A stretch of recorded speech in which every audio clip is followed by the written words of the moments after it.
Hello everyone and welcome to Mountain Lake Journal. I'm Tom Halleck. This week we're honoring Dr. Vladimir Munk, a longtime professor at SUNY Plattsburgh and Holocaust survivor, who died last month at the age of 98.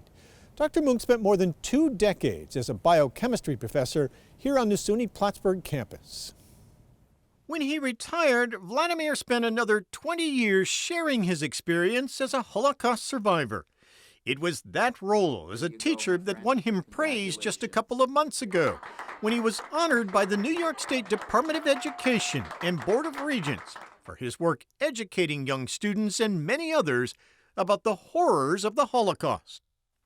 When he was 95, Vladimir returned to Auschwitz to mark the 75th anniversary of the liberation of the Nazi death camp.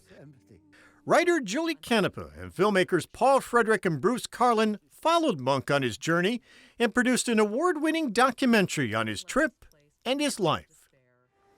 2 weeks ago, Vladimir's sons, Paul and Peter, his family, former colleagues and students, all gathered in Plattsburgh for a memorial to remember and celebrate his extraordinary life and legacy. Today, we are all so very lucky to participate in a memorial service for such a remarkable man who lived through harrowing times to accomplish a life nothing short of miraculous. After his retirement, my dad devoted some of his time to Holocaust education. Often people ask, what is the purpose of it? This is the lesson I learned from him.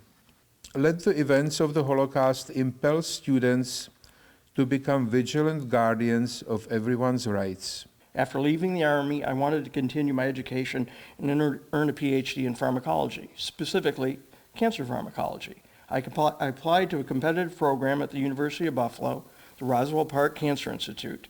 They were very reluctant to accept me because of my poor undergraduate grades, but the strength of Vladimir's recommendation letter was enough to have them accept me on probation.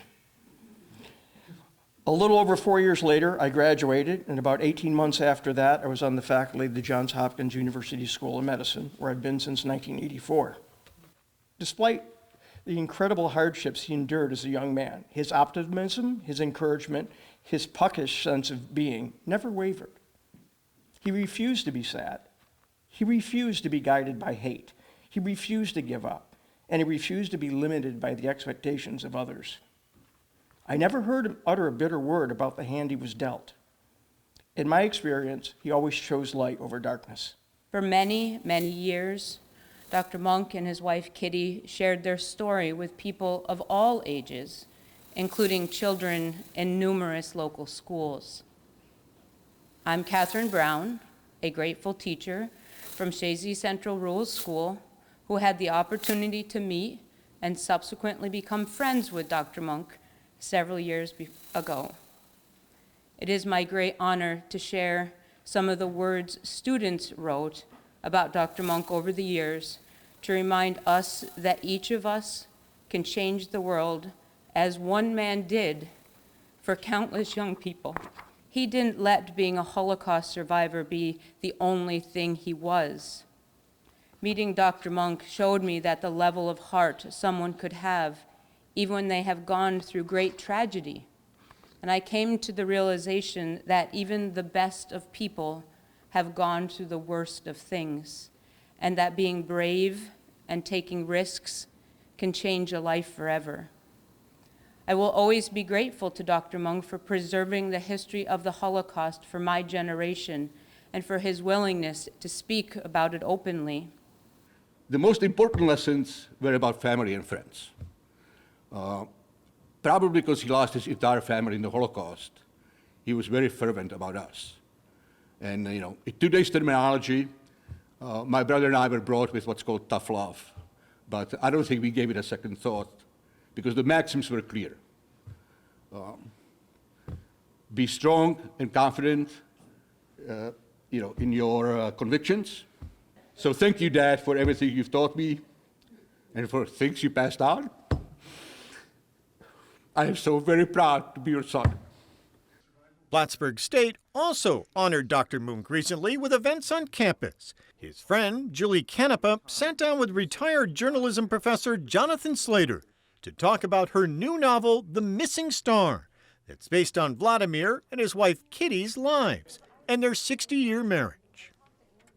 I realized that in our conversations, he had told us a lot of other stories that we weren't going to be able to fit into a 56-minute documentary, and they were stories that really needed to be told.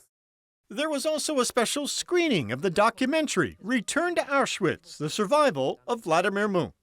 Many of the speakers at both events noted the significance of the current war in the Middle East as they honored Vladimir Munk's life and legacy of educating so many about the Holocaust.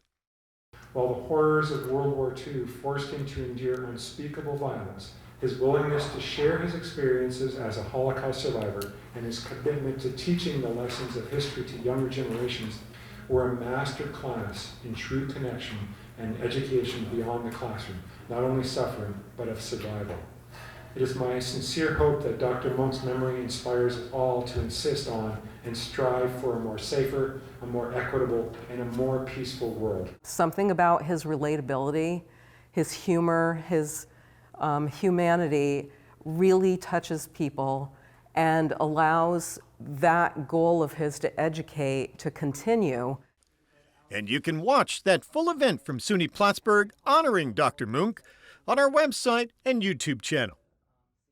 And we'll be presenting that documentary on Vladimir, Return to Auschwitz, coming up Monday, December 11th at 5 p.m. here on Mountain Lake PBS.